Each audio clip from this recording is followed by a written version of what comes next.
C'est dans ce virage en dévers que le choc frontal entre le cycliste et un motard a eu lieu.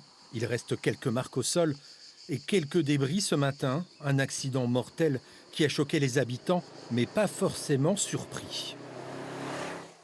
Toutes les descentes sont dangereuses et ça, c'est particulièrement un endroit dangereux. Je comprends que le gars il était dans sa compétition, mais encore c'est une route ouverte, il n'y avait pas de sécurité ni rien. Je pense que si ça avait été maintenu, peut-être que ça ne serait pas passé.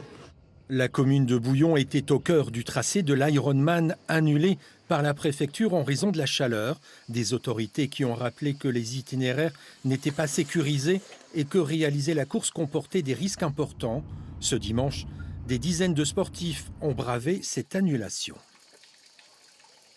Nous savions que c'était interdit par la préfecture.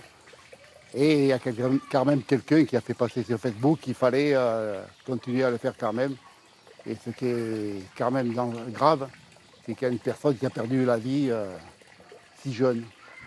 Les cyclistes que nous avons rencontrés ce matin sont aussi sous le choc. Mais pour eux, cette route demande une prudence de tous les instants.